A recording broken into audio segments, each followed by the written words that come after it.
자, 이제 김정숙 전문가의 또 업종과 종목 이야기로 넘어가 보도록 할 텐데요. 어떤 걸 준비하셨는지 바로 화면으로 만나보도록 하시죠.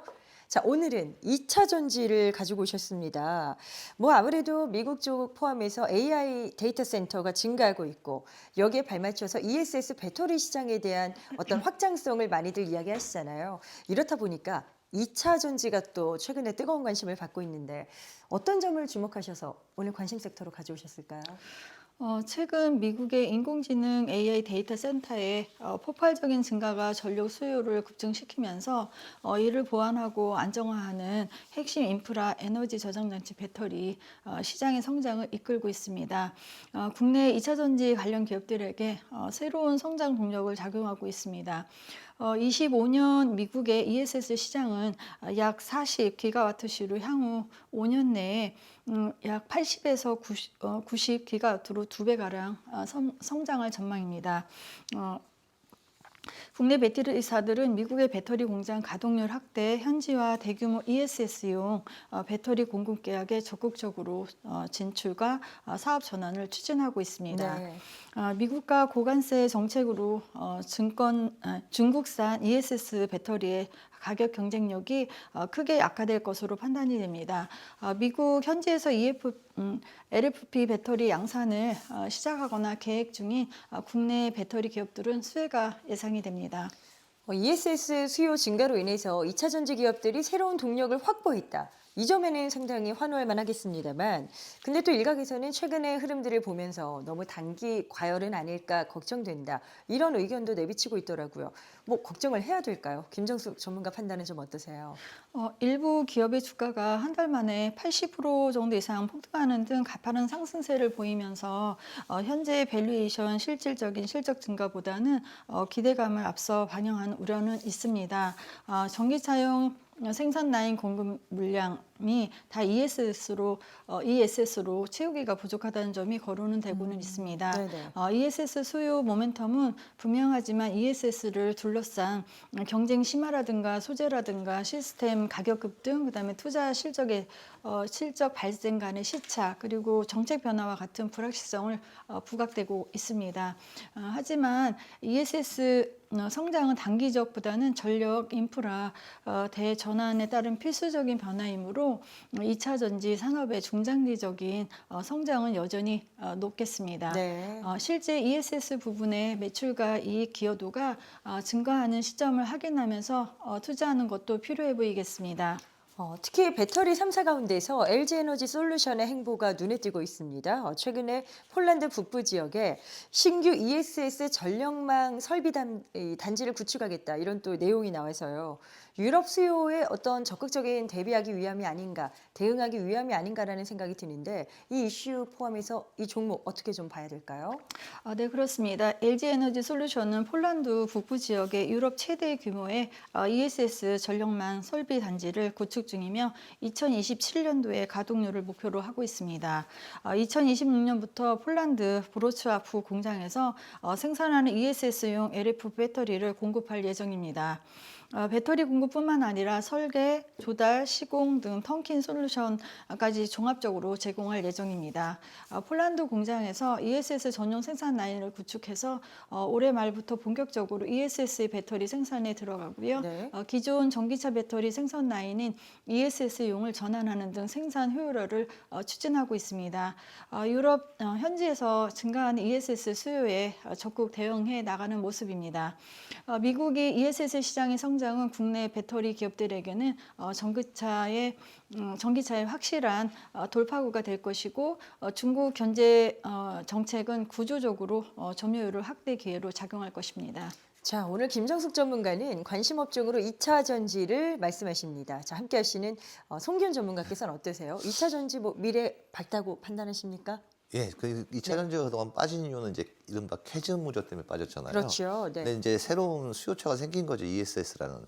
ESS 수요처가 생기면서 이제 리튬 가격이 급반등을 하고 있습니다. 원자재 가격이 급반등을 하게 되다 보면은 이제 새로운 이제 매출이 늘어나고 있고요. 그다음에 기존의 전기차 배터리 이제 캐즘 효과로 인해서 과잉 공급 우려가 됐는데 이 라인을 갖다가 ESS 라인으로 계속 바꾸고 있거든요, 지금. 그렇게 되면 기존의 전기차 배터리 같은 경우에도 가격 하락이 멈출 가능성이 굉장히 큽니다.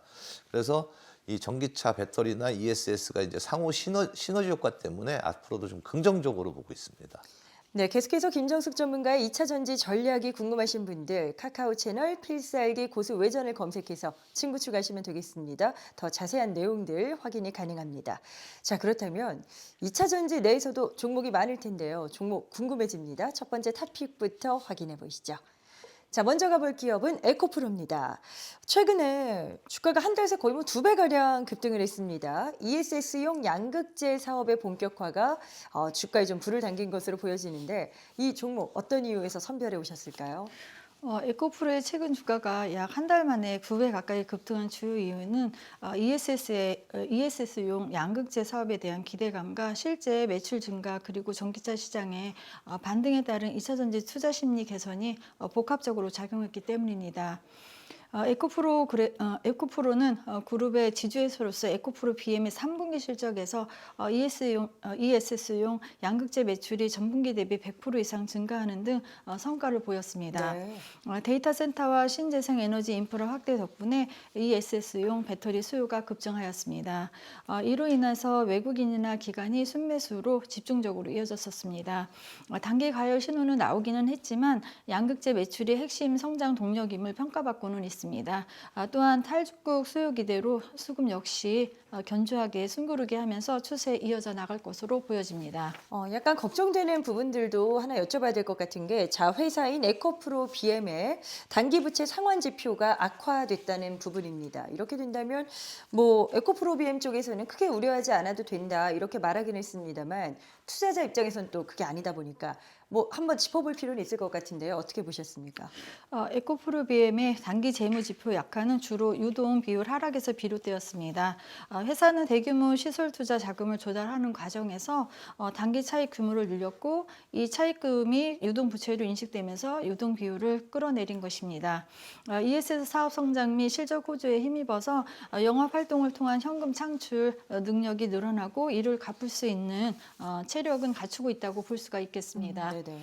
회사는 투자 과정에서 발생한 일시적인 현상이라는 입장입니다. 올해 4분기에는 유동 비율을 다시 100%로 끌어올려 재무 건전성 시장에 재차 입증할 방침입니다. 유동성을 개선하고 대규모 투자를 성공적으로 마무리해서 이익을 창출해서 낼 수 있는지 모니터링이 필요하겠습니다. 알겠습니다. 에코프로 그룹이 연말부터 인도네시아 2단계 투자에 나선다고 발표를 했습니다. 그런 착수 계획을 또 이야기를 했는데요. 인도네시아 쪽에서 재련소 건설 그리고 양극재 소재 밸류체인 구축을 중심으로 진행할 예정이라고 합니다. 자, 이런 움직임이 이런 행보가 주가에 어떤 변수가 될지 궁금해지는데요. 어떻게 좀 판단해 볼 수 있을까요? 에코프로가 연말부터 본격화하는 인도네시아 2단계 투자는 니켈 재련소 건설과 양극 소재 밸류체인 구축을 목표로 합니다. 니켈 생산국인 인도네시아에 직접 재련소를 건설함으로써 양극재 핵심 원료인 니켈 중간재를 안정적으로 확보할 수가 있습니다. 재련소, 전구체, 양극재, 배터리 셀로 이어지는 통합 산업단지를 구축할 계획입니다. 이를 통해서 양극재의 가격을 기존 대비 20에서 30% 정도의 가량의 획기적으로 낮출 수 있는 것으로 회사는 기대하고 있습니다. 네. 중국 기업들과의 경쟁에서 가격 경쟁력을 확보할 수 있는 결정적인 기반이 될 것으로 보여집니다. 인도네시아 1단계 투자 실제 수익이 실적으로 반영되면서 2단계 본격화되면서 이익 규모 및 사업 안정성이 획기적으로 개선될 전망입니다. 향후 북미 및 유럽 시장에서 경쟁 위기를 점하고 장기적인 기업 가치를 한 단계 높이는 핵심 요소가 될 것으로 판단됩니다. 자, 앞서서 저희가 말씀드린 것처럼 단기간에 급등한 부분들, 그래서 단기 과열에 대한 목소리까지 나와 있었던 현재 상황인데요. 자, 그렇다면 에코프로 지금 접근은 괜찮을지 추가적인 전략도 함께 잡아주시죠. 2차 전지 핵심 소재인 양극재 전구체를 생산하는 국내 대표 배터리 소재 기업입니다.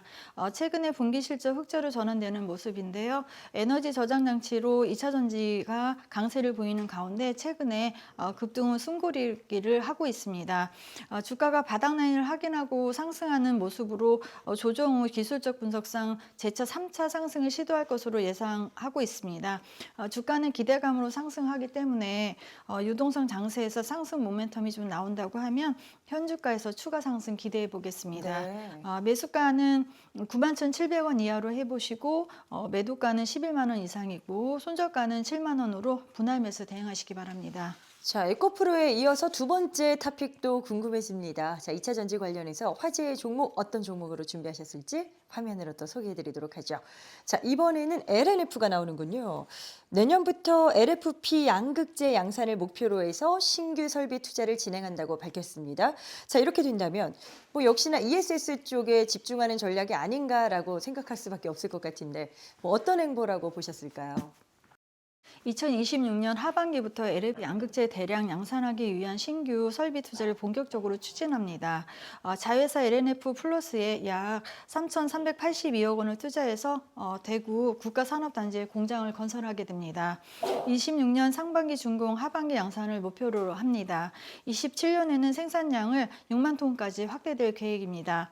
생산량을 6만 톤까지는 확대 계획이고요. 글로벌 LFP 양극재 시장 점유율은 급격히 확대 중이면서 동사 역시 중저가 전기차 및 ESS 시장 가성비와 안전성을 집중 공략할 계획입니다. 네. 실제 사업 속도와 양산 성공 여부에 따라서 주가 및 실적 모멘텀이 기대됩니다. 자, 김정숙 전문가의 두 번째 토픽 LNF는 8분기 만에 흑자 전환에 성공한 그런 종목이기도 합니다. 그런데 이제 한간에서는 매출의 대부분이 특정 고객사에 많이 묶여 있어서 그를 중심으로 한 의존을 좀 탈피하는 게 중요하다 이렇게 지적을 하더라고요. 관련해서는 저희가 어떤 부분들을 좀 평가해 볼 수 있을까요? 매출의 상당 부분 특정 고객사 LG 에너지 솔루션, 최종적으로는 테슬라향에 집중된 리스크는 여전히 해결돼야 할 핵심 과제이기는 합니다. 그러나 LNF는 LNF 양극재 신사업 진출과 SK온, 그다음에 국내외 고객사 다변화로 유럽의 ESS 시장 공략 등 포트폴리오를 다각화로 리스크 완화에 나서고 있습니다. 유럽 및 북미 지역의 다른 완성차 고객들을 대상으로 해서 니켈 순도 95% 이상의 초성능 제품 적용을 확대하면서 협업을 순조롭게 진행 중에 있습니다. 특정 고객사 의존도 문제는 단기적으로는 해소되기는 어렵지만 LFP 사업이 본격적인 매출이 이어지면서 26년 하반기 이후에는 매출 구조가 훨씬 안정화될 것으로 예상이 됩니다. 네. 고부가 가치 제품이라고 볼 수 있겠죠. 하이니켈 제품 출하량이 전분기 대비 33%가 증가하면서 3분기 흑자 전환을 견인했다. 이렇게 지금 LNF의 실적 평가가 나오고 있는데요. 증권가에서 나오는 분석들, 뭐 어떤 리포트가 나오고 있나 보니까 이런 기조가 좀 이어질 것이라고 평가를 하더라고요. 4분기에 또 한 번의 역대 최대 출하량을 보일 것이다. 이런 전망이 있던데 어떻게 보실까요? LNF가 3분기 흑자 기조를 기록했고 4분기에는 흑자 기조를 이어갈 것으로 판단되는데 이는 테슬라의 하이니켈 95% 제품이 탑재된 전기차 판매 호조하고 글로벌 완성체 업체의 고니켈 배터리 채택 확대가 지속되고 있기 때문입니다. 4분기 전체 출하량이 전분기 대비 약 2% 증가하고 하이니켈 제품 출하량은 약 4% 정도 증가할 것으로 예상하고 있습니다. 고부가 가치 제품 중심의 실적 구조가 안정화되고 있습니다. 고객사의 신규 전기차 모델 판매 호조와 배터리 전환이 지속되면서 하이니켈 제품 수요가 내년까지 견조하게 진행될 전망입니다. 네. 자, LNF 주가가 최근에 거의 뭐 두 자릿수대 상승률을 보여줬습니다. 2차 전지주가 달려갈 때 그 탄력을 함께 받은 것일 텐데요. 이렇다 보니까 혹시 조정 가능성을 열어둘 필요는 없는지도 궁금하고요. 구체적인 접근 전략에 대해서 좀 꼼꼼하게 잡아주시면 좋을 것 같거든요. 중장기적으로 하이니켈 LNF 양극재 다변화, 고객사 확대와 증권사 목표가 상향하며 19만 원까지 조정된 바 있습니다.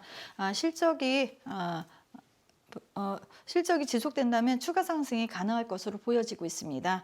최근에 단기적으로 급등하면서 숨고르기 중에 있는데 바닥을 다지고 재차 상승하는 모습으로 판단되는데요. 중장기 성장성과 사업 확장 지속된다면 주가는 상승이 기대할 수 있겠습니다. 그래서 매수가가 13만 4천 원 이하로 해보고 매도가는 16만 원 이상으로 해보고 손절가는 9만 9천 원으로 분할 매수로 대응하시면 좋겠습니다. 네. 자, 이렇게 해서 두 전문가의 관심 섹터 그리고 그 내에서의 토픽 두 가지 종목씩을 들어봤습니다. 계속해서 송기훈 전문가 그리고 김정숙 전문가의 의견이 궁금하시다면 카카오 채널 필살기 고수 외전을 친구 추가하시면 됩니다. 많은 관심 부탁드리겠고요. 또 현재 SBS 비즈증권 유튜브 채널도 운영이 되고 있습니다. 유튜브 채널에서는 출연 전문가들의 라이브 방송이라던가 또 다른 또 정보들이 준비되어 있습니다. 활용해 보시면 좋을 것 같습니다. 자, 모든 투자의 최종 판단은 투자자 본인에게 그 책임이 있습니다. 이 점을 인지하시고 자신의 원칙에 맞추어서 항상 현명한 투자하시기 바랍니다.